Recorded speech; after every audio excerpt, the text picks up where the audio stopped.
감사한 마음으로 사사기서 15장 1절의 말씀 합독해 보도록 하겠습니다. 얼마 후 밀 거둘 때 삼손이 염소 새끼를 가지고 그의 아내에게로 찾아가서 이르되 내가 방에 들어가 내 아내를 보고자 하노라 하니 장인이 들어오지 못하게 하고. 아멘. 사랑하는 여러분, 삼손의 생애를 우리가 같이 말씀을 통하여서 들여다보고 있습니다. 하나님께서 삼손을 들어쓰시고자 태중에서부터 거룩한 나실인으로서 하나님께서 특별히 은혜를 부어주셨습니다. 그러나 삼손은 그 은혜를 너무 가볍게 여겼습니다. 그 은혜를 진중하게 여기지 못하고 그의 삶은 너무 엉망입니다. 그의 삶은 너무 정욕적입니다. 그의 삶에는 절제가 없습니다. 그의 삶 속에서 오로지 이 땅에서 먹고 마시고 입는 것에만 너무 집중하는 것 같습니다. 사랑하는 여러분, 우리도 우리 삶을 되돌아봐야 되는 것입니다. 우리가 예수 그리스도를 만나서 이제는 새 생명을 얻었더라면 땅의 것이 아닌 하늘의 것을 소망하면서 내가 하나님 앞에 설 날을 기억하면서 오늘 자신의 삶을 추스려 볼 수 있어야 되며, 내가 지금 어떤 말을 하고 있는가, 어떤 생각을 품고 있는가, 어떤 행동을 하고 있는가는 언제나 말씀을 통해서 비침을 받아야 되겠습니다. 삼손의 삶이 그렇게 아름답지가 않습니다. 그래서 삼손의 마지막의 죽음 또한도 아름답지가 않은 것입니다. 하지만 하나님의 긍휼로 하나님의 완전하신 계획 가운데 삼손의 사명을 감당케 하나님께서 이끄셨지만, 하나님께서 원하시는 삶은 삼손이 이렇게 마지막에 죽는 걸 원하지 않았습니다. 그렇기 때문에 하나님께서 내게 주어진 그 계획대로 내가 잘 살기 원합니다. 잘 살기 원한다면 이제는 절제가 있어야 됩니다. 온유가 있어야 되는 것입니다. 하나님은 우리에게 양육을 시켜줍니다. 우리의 모습은 점점 더 예수 그리스도다운 모습이 드러나야 되겠습니다. 그렇기 때문에 디도서 2장의 말씀을 꼭 기억해 보십시오. 디도서 2장의 말씀에 보면 주님께서는 우리를 양육시킨다고 합니다. 성장의 과정이 있어요. 우리가 아이들도 성장통이라는 게 있지 않습니까? 내가 키가 자라기 위해서는 성장통을 거쳐야 되는 것처럼 우리 하나님께서도 우리를 점점 양육시켜가는 과정에서 성장통을 겪게 하는데, 결국은 고난이란 걸 통해서 또 말씀의 무서운 권면과 또 말씀의 위로, 또 말씀의 훈계, 또 여러 가지 환경적인 압박, 또 인간관계 여러 가지 과정을 통하여 우리를 벗기시고 우리를 다듬어 가시면서 우리를 이렇게 만들어 가신다는 것입니다. 디도서 2장 11절 말씀에 보니 모든 사람에게 구원을 주시는 하나님의 은혜가 나타나. 아멘. 맞습니다. 하나님의 은혜가 있습니다. 이 모든 건 은혜입니다. 우리가 성장하는 건 은혜입니다. 성장이 멈춰지면은 하나님 보시기에 너무 슬픈 인생이 되는 겁니다. 여러분이 자녀를 바라볼 때 그 자녀가 성장이 멈춰서 여러분 있을 때 부모님의 마음은 얼마나 아픈지 모릅니다. 아이가 자랄 때 자라야 되는데 왜 이렇게 자라지 않은 것일까 너무 걱정이 되죠. 우리는 성장하셔야 됩니다. 지금 여러분의 신앙이 멈춰져 있다라면 안 돼요. 신앙의 연수만 많아지듯이 우리 몸집만 커지고 점점 악의적인 행동만, 아이짓이라고 하죠. 애처럼만 행동하면 안 되는 것입니다. 성숙해져야 되는 것입니다. 모든 사람에게 구원을 주시는 하나님의 은혜가 나타나 12절 말씀에 보니요, 우리를 양육을 하십니다. 무엇으로 양육을 하시는가? 어떤 방향으로 양육하시는가? 그래서 지금 나의 성장의 과정, 양육 과정이 이렇게 가야 되는 겁니다. 첫 번째, 우리를 양육하실 때 경건하지 않은 것으로부터 경건하게 우리를 양육하십니다. 점점 더 우리의 삶이 경건해져야 돼요. 또한 두 번째, 이 세상 정욕을 다 버리게 주님 양육하십니다. 점점 더 세상 정욕을 버리셔야 됩니다. 세 번째, 신중하도록 양육하십니다. 급하지 않게 하십니다. 우리를 절제하지 못하게 하지 않습니다. 점점 더 우리를 양육하시되 신중한 사람으로 양육하고 의로운 사람으로 양육하며 경건한 사람으로 양육하면서 이 세상에서 경건하게, 의롭게, 신중하게, 좀 정욕적이지 않고 경건하게 살 수 있도록 우리를 양육하십니다. 그래서 13절 말씀에 복스러운 소망과 우리의 크신 하나님 구주 예수 그리스도의 영광이 하나님을 기다리게 하셨으니 14절의 말씀 같이 읽겠습니다. 그가 우리를 대신하여 자신을 주심은 모든 불법에서 우리를 성량하시고 우리를 깨끗하게 하사 선한 일을 열심히 하는 자기 백성이 되게 하려 하십니다. 아멘. 주님께서 우리에게 원하시는 삶은 선한 일에 열심히 하기 원합니다. 그 선한 일 중에 정욕적이지 않는 삶, 경건한 삶, 신중하고 의롭고, 그리고 또한 여러분 말씀처럼 여러분 의로운 삶, 또한 정욕을 버리는 삶, 그러한 삶을 우리가 살아가도록 그러한 삶에 우리가 열심히 있는 친백성의 삶을 살아야 되겠습니다. 이 관점에서 이제는 삼손의 생애를 돌아봐야 됩니다. 여러분, 지금 삼손의 삶이 의로운가요? 경건한가요? 신중한 모습이 있나요? 여러분, 또한 경건한 삶, 진중한 삶이 보여지나요? 말씀을 들여다보니 삼손의 생애에는 지금 경건한 삶, 의로운 삶, 신중함이 보이지가 않아요. 그렇기 때문에 지금 삼손의 생애가 점점 어그러져 가고 있습니다. 그렇다 해서 하나님이 삼손을 버렸는가? 아닙니다. 그리고 그런 상황에서도 하나님은 삼손을 통하여서 하나님의 역사는 이루어집니다. 이걸 여러분들이 잘 하셔야 되는 것이 있습니다. 하나님은 그러나 그 역사 가운데 내가 변화되기 원합니다. 지금 끊임없이 블레셋 사람들이 삼손을 통해서 하나님에 대한 두려움이 생깁니다. 결국은 하나님에 대한 두려움을 생기고 삼손을 통해서 이렇게 삼손의 거친 행동, 그 거친 행동이 그리스도인들 보시기에는 너무 거칠어요. 하나님 보시기에도 이 방법은 아니야, 너무 거칠다. 하지만 삼손에게 능력이 나타납니다. 그 능력을 통해서 블레셋 사람들은 하나님에 대한 두려움이 생깁니다. 그리고 이스라엘 백성들을 향하여서 이젠 더 이상 탄압과 압박을 하지 못해요. 결국 삼손을 세운 이유는 무엇인가? 사사기서 13장 1절 말씀에 보면 하나님께서 삼손을 세우신 이유가 있습니다. 같이 읽습니다. 시작. 이스라엘 자손이 다시 여호와의 목전에 악을 행하였으므로 여호와께서 그들을 40년 동안 블레셋 사람의 손에 넘겨주시니라. 아멘. 지금 이스라엘 백성들이 40년 동안 블레셋 사람들에게 여러분 너무 고통스러운 삶을 살았습니다. 그래서 하나님께 부르짖었습니다. 하나님 잘못했습니다. 도와주세요. 못 살겠습니다. 도와주세요. 그래야 했더니 하나님께서 이스라엘 백성들의 그 부르짖는 소리를 들으시고 삼손을 보내신 것입니다. 하나님의 일은 이루십니다. 그러나 하나님의 일을 이루시는 그 과정에 저와 여러분이 선한 도구가 되어야 되고 저와 여러분의 영적 성장이 이루어져야 되는 겁니다. 삼손처럼 지금 내 삶이 누군가는 유익이 되는 건 사실이에요. 삼손이 이런 행동을 통하여서 블레셋 사람들을 공격하고 블레셋 사람들에게 불을 지르고 블레셋 사람들을 죽이고 이런 과정을 통해서 그들은 점점 더 이스라엘 백성들을 어려워하고 무서워하면서 이제 이스라엘 백성들에게 조심합니다. 이것이 아버지의 뜻이었거든요. 왜 그렇습니까? 13장 1절 말씀에 보니 이스라엘 백성들이 부르짖어 기도했어요. 하나님 도와주세요. 하나님 도와주세요라고 그들이 부르짖어 기도했었을 때 하나님께서는 보내주신 것입니다. 그래서 아버지의 뜻대로 이루어지는데 그 아버지의 뜻이 이루어지는 과정에서 우리가 얼마나 성장을 하고 있는가를 돌아보라는 거예요. 이것이 바로 사사기서에 있는 삼손의 스토리를 통해서 하나님 이 아버지의 뜻이 이루어지는 그 과정 가운데서 하나님 내가 성장되기를 원합니다. 그래서 사사기서 16장 마지막 장 말씀에 보면은 이렇게 되어 있습니다. 그가 삼손이 재주 부리는 것을 보더라. 재주를 부려요. 아버지는 너무 슬프죠. 이렇게 될 수밖에 없었던 이유가 무엇입니까?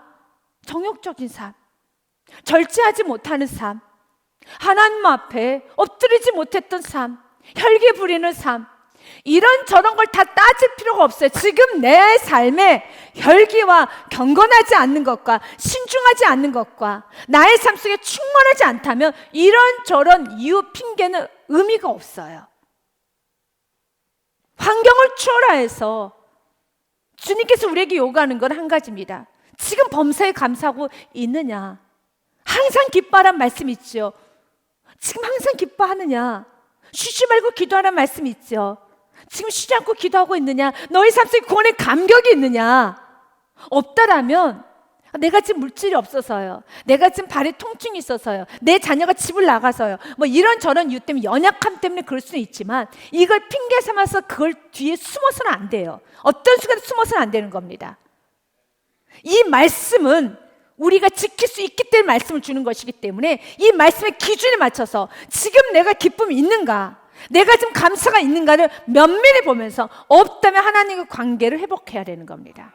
삼손이 여호와께 부르짖어 이르되 주 여호와여 구하옵나니 나를 생각하옵소서. 하나님이여 구하옵나니 이번만 나를 강하게 하사 나의 두 눈을 뺀 블레셋 사람에게 원수를 단번에 갖게 하옵소서 하고, 삼손이 집을 버틴 두 기둥 가운데 하나는 왼손으로 하나는 오른손으로 껴 의지하고, 삼손이 이르되 블레셋은 함께 죽기를 원하노라 하고 힘을 다하여 몸을 굽히매 그 집이 곧 무너져 그 안에 있는 모든 방백들과 온 백성에게 덮이니 삼손이 죽을 때에 죽인 자가 살았을 때 죽인 자보다 더 많았더라.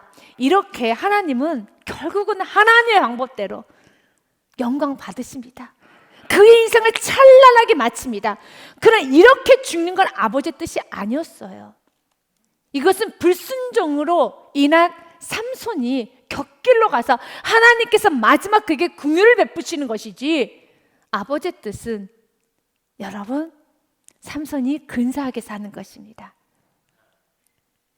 그가 마지막 사사로서의 사명을 감당합니다. 이제는 우리가 봐야 될 것은, 사랑하는 여러분, 지금까지 삼손의 스토리를 보면서 여러분들에게 한 가지 질문을 좀 하도록 하겠습니다. 삼손은 위급할 때마다 하나님께 기도했던 적이 있었나요? 한번 생각해 보십시오. 한 번도 없어요.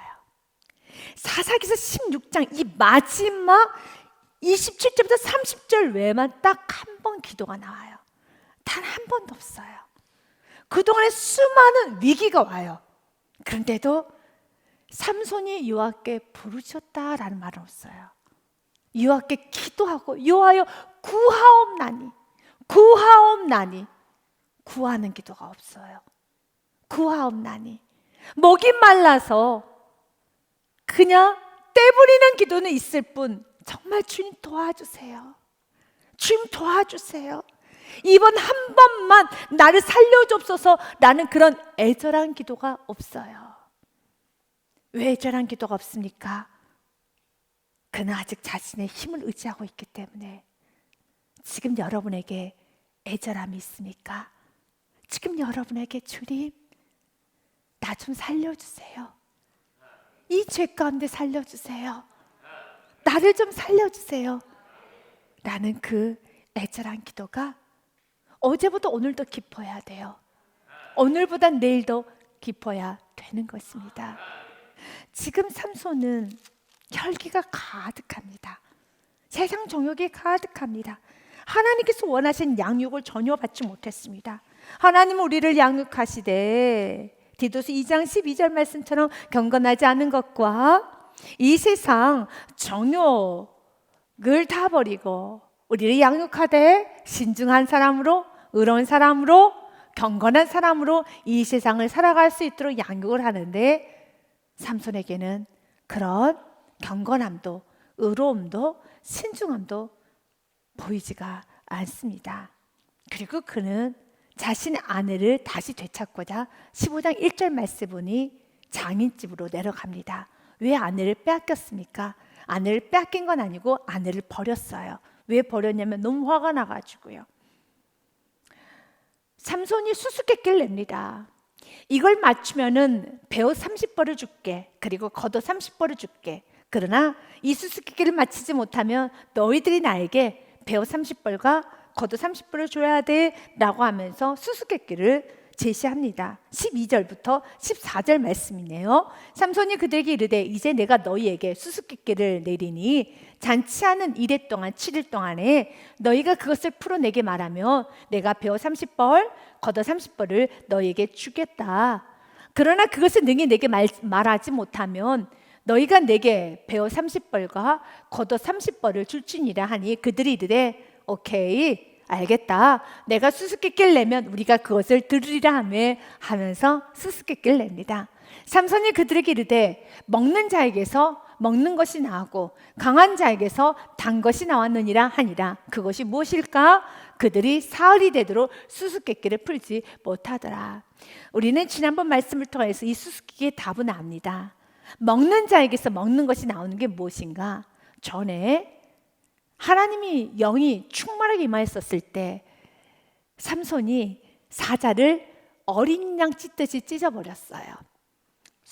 젊은 사자를 찢어버렸어요. 그리고 사자를 내동댕이 치고 집으로 돌아갔습니다. 그런데 며칠을 다시 보니까요, 그 사자 시체에 벌집이 생겨가지고 꿀이 가득한 거예요. 벌이 그 사자 시체에다가 집을 만든 겁니다. 그것을 이제 보면서 수수께끼를 만든 겁니다. 먹는 자에게는 사자죠. 사자에서 먹는 것이 나왔죠. 꿀입니다. 강한 자는 사자죠. 이 사자에게서 단 거, 꿀이 나왔죠.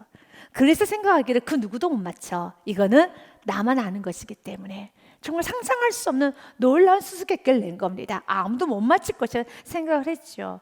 그런데 이제는 그것을 맞추기 위해서 그의 아내였던 블레셋 여인에게 협박을 하기 시작합니다.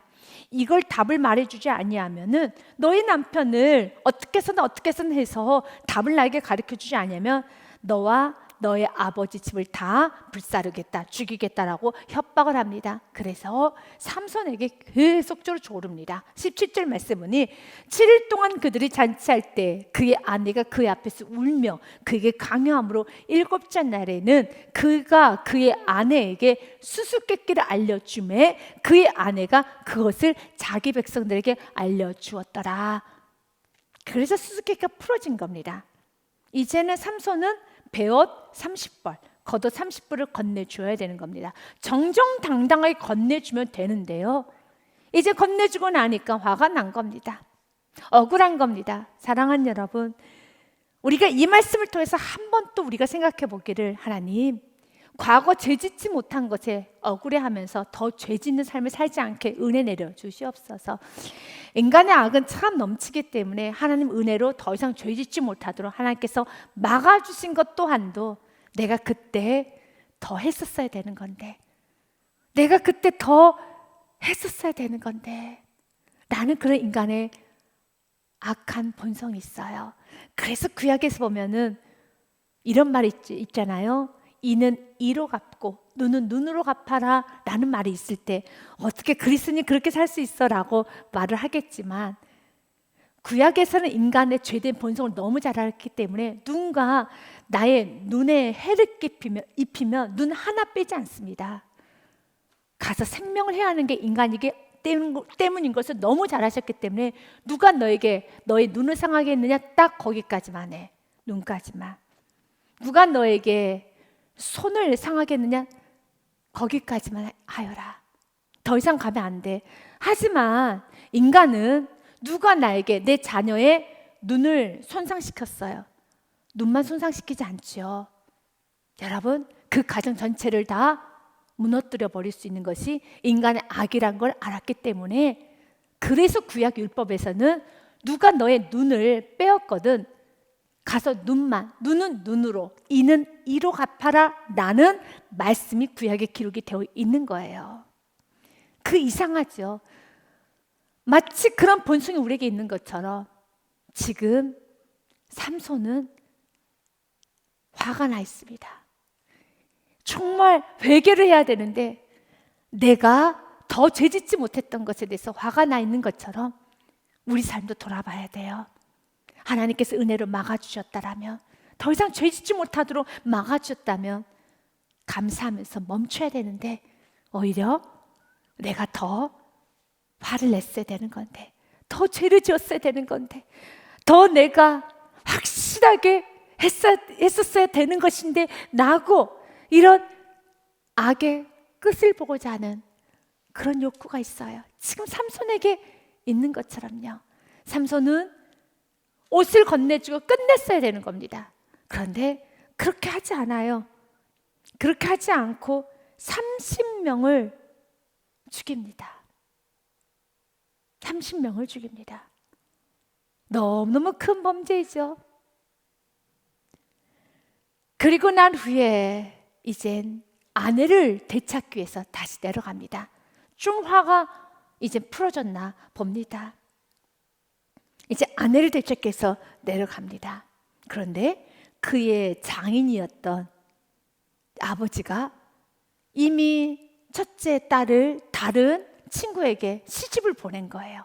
그리고 하는 말이, 둘째 딸이 있으니까 둘째 딸하고 내어줄게, 결혼해라 라고 말하는 것입니다. 이것이 1절과 2절 말씀에 있습니다. 이르되 내가 그를 심히 미워하는 줄을 알고, 2절입니다. 미워하는 줄 알고 그를 내 친구에 주었노라. 너가 너의 아내가 너무 싫어가지고 어찌됐든지 아내가 배신해서 이제 말을 해왔기 때문에 너무 싫어하는 줄 알고 다른 친구에게 줬어. 이르되 내가 그를 심히 미워하는 줄 알고 그를 내 친구에게 주었노라. 그의 동생이 그보다 더 아름답지 아니하냐 청하노니 너는 그를 대신하여 동생을 아내로 맞이하라니. 이런 가치관 속에서 지금 삼손이 어울려 살고 있습니다. 그래서 내가 지금 누구랑 어울리고 어떤 문화에 접촉하고 있고 어떤 것을 보고 있고 지금 어떤 소리를 듣고 있는가, 나의 환경을 점검해 보는 건 중요합니다. 그래서 여러분의 생각을 지킬 수 있어야 됩니다. 여러분의 눈을 지킬 수 있어야 되는 겁니다. 여러분의 귀도 여러분이 지킬 수 있어야 되는 것입니다. 이렇게 질서가 없는 세상 속에서 지금 골리앗이 지금 삼손이 살고 있습니다. 지금 우리가 살고 있는 이 세상은 마치 블레셋 사람들처럼 동일합니다. 세상 정욕에 가득하여서 여러분, 먹을 것과 먹지 말 것도 구분하지 못하고, 만나야 될 사람과 만나지 말아야 될 사람, 내가 품어야 될 생각과 품지 말아야 될 생각들을 여러분 넘나들고, 경계를 넘나들고 있습니다. 전혀 그 안에 질서라는 게 없습니다. 생각에 질서가 있어야 됩니다. 행동에 질서가 있어야 됩니다. 말에는 질서가 있어야 되는 겁니다. 이게 어찌 질서가 있습니까? 자기 언니가 싫으면 동생이 더 예뻐, 동생이 더 아름다워, 청하는 너는 그를 대신하여 동생을 아내로 맞이하라. 이것이 올바른 관계인가요? 아니죠. 그만큼 정욕적이라는 거죠. 지금 그런 상황에 삼손이 노출되어 있습니다. 여기서의 빠른 해결책은 요셉과 같이 옷까지도 다 버려두고 자꾸 나오셔야 된다는 겁니다. 나의 삶이 경건해지고 원한다면 환경을 경건하게 바꿔야 돼요. 나의 삶이 거룩해지고 원한다면 스스로가 거룩한 삶으로 나의 모든 삶의 토대를 바꾸셔야 됩니다. 그렇지 않고 내가 경건해지리라, 우리는 영향을 받을 수밖에 없는 존재입니다. 그렇기 때문에 내가 조금 더 경건하게 살고 싶다면 말씀 보는 시간 늘리세요. 예배 드리는 시간도 늘리시고요, 기도하는 시간도 늘리시고, 언어의 수위도 낮추시고요, 행동의 수위도 낮추시기 바라겠습니다. 이런저런 걸 하지 않고 내가 경건하게 살리라, 그런 건 없어요. 여러분들이 더 충만하게 원합니까? 헌신하십시오. 여러분들이 더 충만한 삶을 살고 원합니까? 더 말씀을 더 귀를 기울여서 말씀에 비침받기를 원하셔야 돼요. 하나님 더 비춰주시옵소서. 나의 어떤 부분이 어그러져 있습니까? 나의 깊숙한 부위가 비춰지기 원합니다. 그리고 바꿔지기 원합니다. 조금 더 내가 순수해지고 진실해지기를 원합니다. 그래서 예배소서 5장 8절부터 14절의 말씀까지를 읽어보도록 하겠습니다. 너희가 전에는 어둠이더니 이제는 주 안에서 빛이다. 아멘. 날마다 말씀의 기준이 명확해서 나는 빛이구나, 나는 빛이구나, 나는 빛을 비춰야 되겠구나, 빛의 자녀들처럼 행하라. 내가 빛의 자녀처럼 행하지 못하는 모습이 있다면 회개하고 바꾸셔야 되는 겁니다.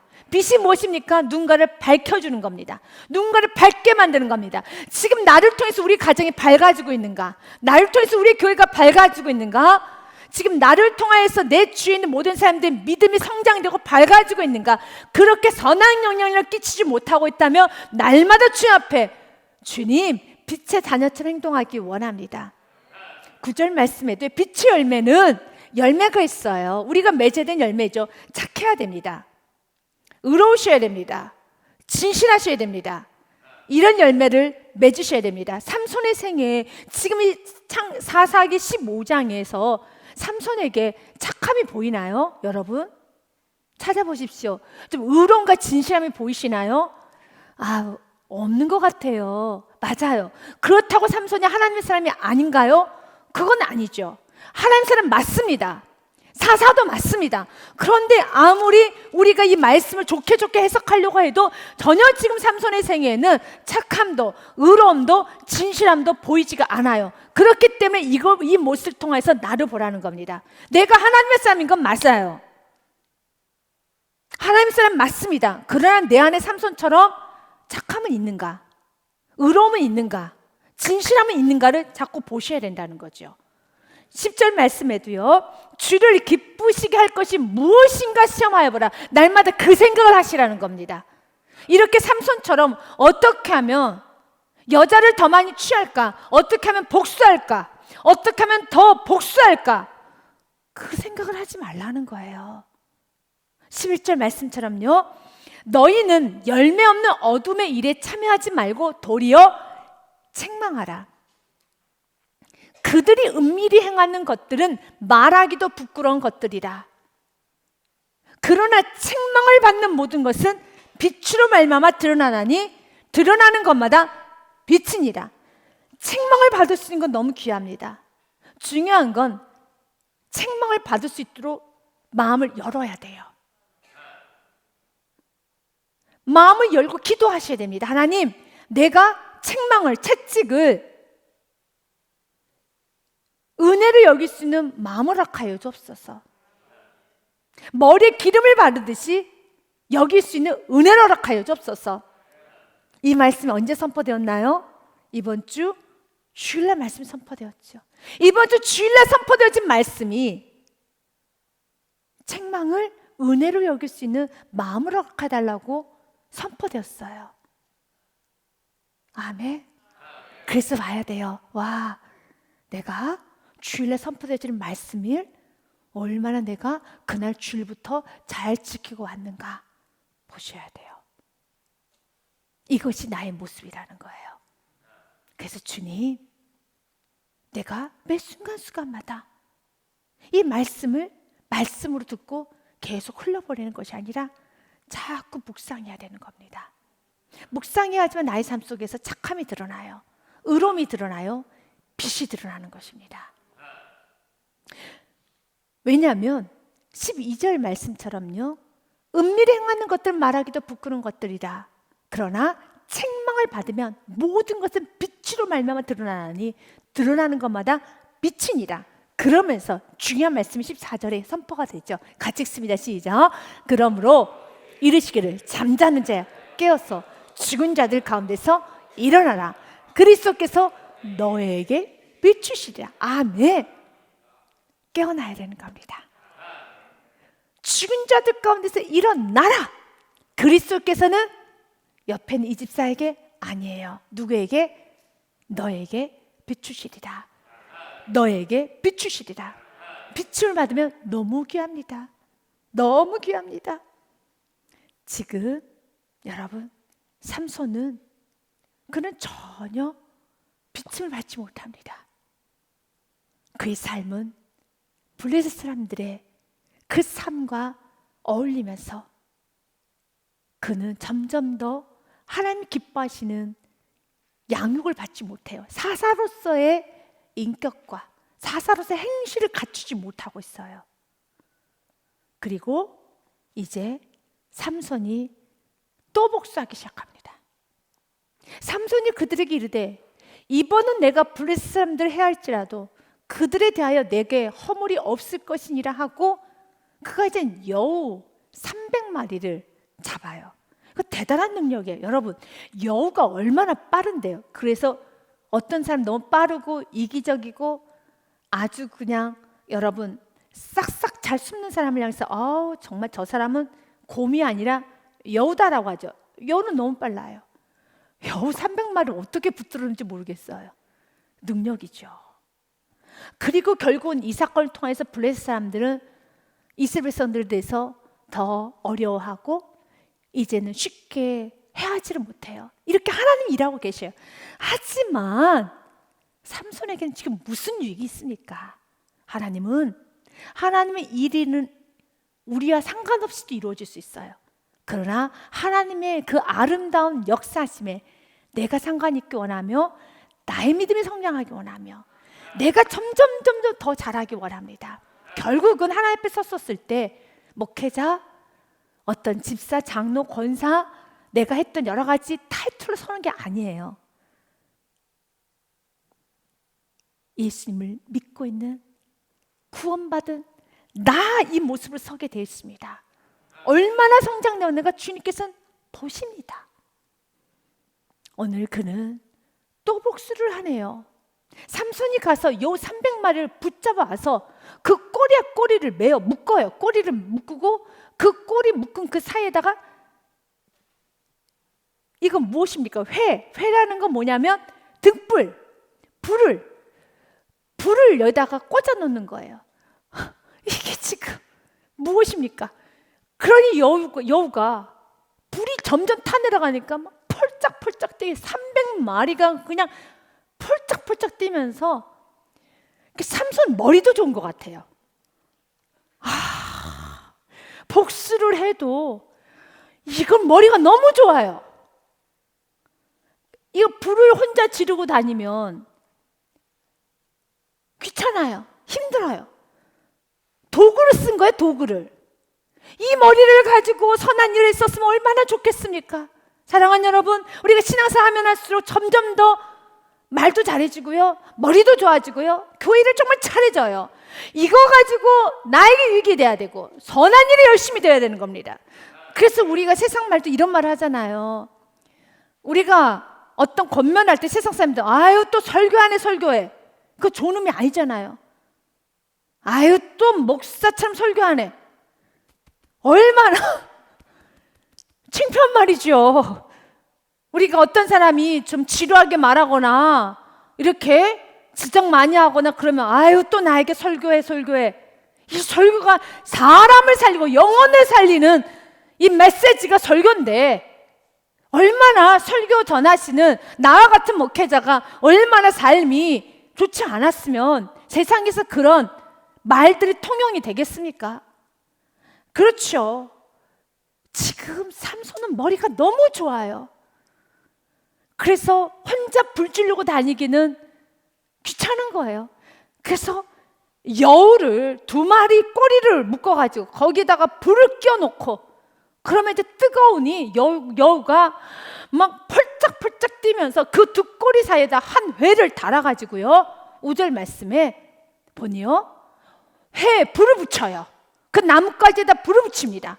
그것을 블레셋 사람들 곡식 밭으로 몰아들여서 곡식 땅과 아직 배지 아니한 곡식과 포도와 감람나무들을 다 들여다 보냅니다.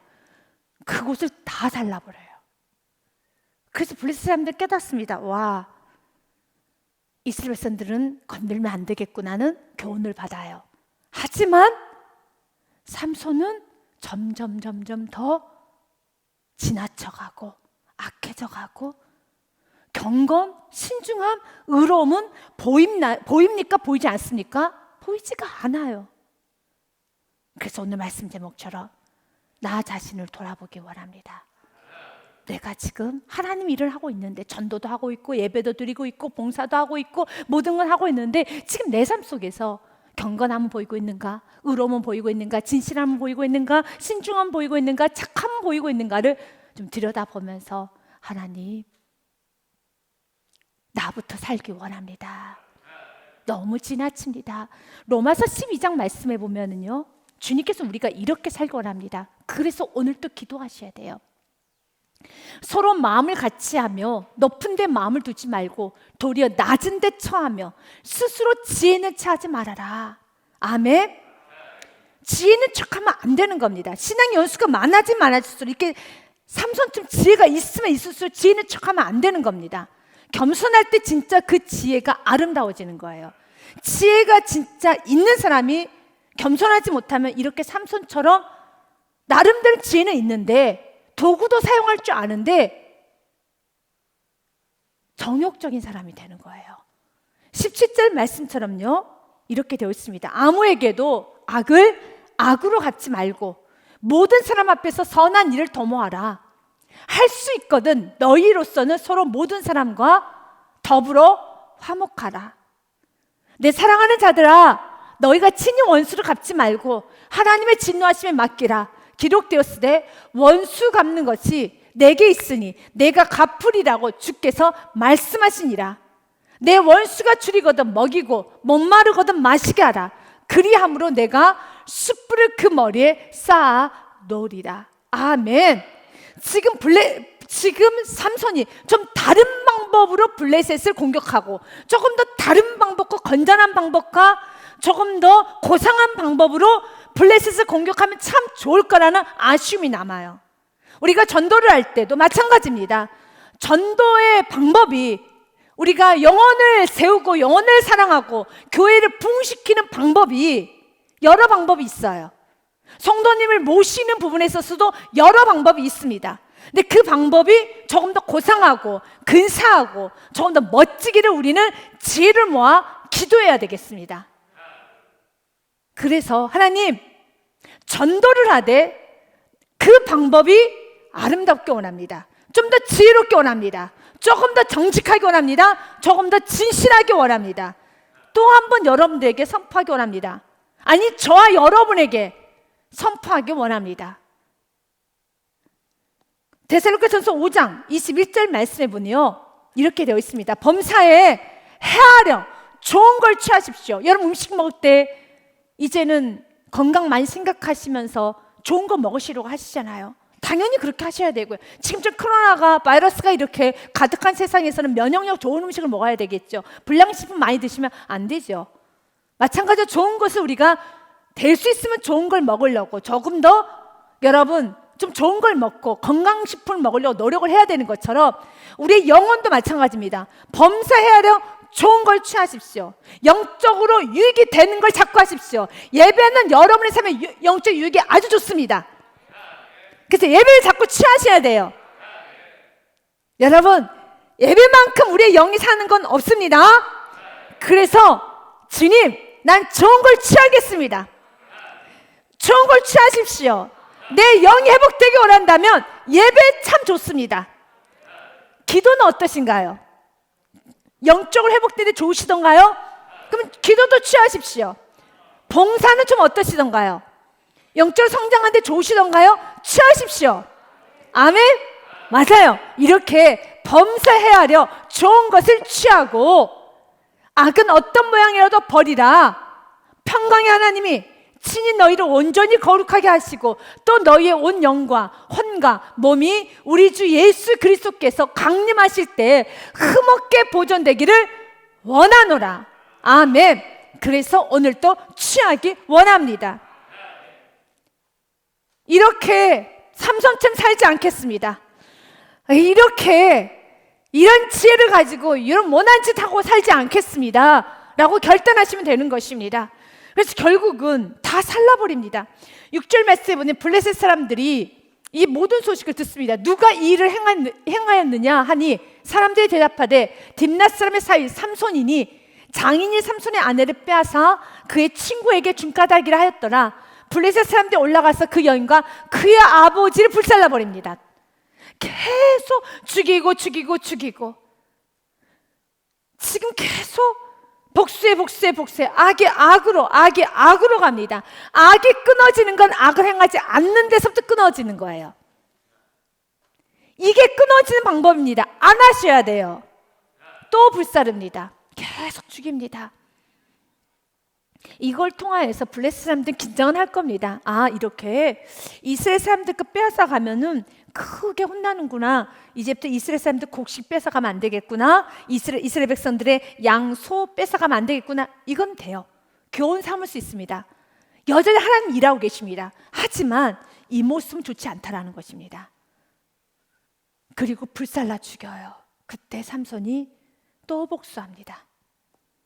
그리고 결국은 블레셋 사람들이 이스라엘 백성들 더 두려워하죠. 하지만 삼손은 점점 더 어두워져 가고 있습니다. 교회가 붕이 되고 신앙의 연수가 많아지고 점점 더 여러분들이 신앙인으로서의 모습이, 외적 모습이 더 갖춰지면 갖춰질수록 나의 내면도 그거에 보조 맞춰서 걸맞게 지금 잘하고 있는가는 항상 두렵고 떨림으로 보셔야 되겠습니다. 빌립보서 2장 12절의 말씀을 읽고 마치겠습니다. 사도 바울은 이 고백을 하였습니다. 그래서 사도 바울이 끝까지 승리할 수 있었던 것입니다. 같이 읽습니다. 시작. 그러므로 나의 사랑하는 자들아, 너희가 나 있을 때뿐 아니라 더욱 지금 나 없을 때도 항상 복종하여 두렵고 떨림으로 너희의 구원을 이루라. 아멘. 여러분 삶에 이 축복이 있으시길 주님의 이름으로 축복드립니다.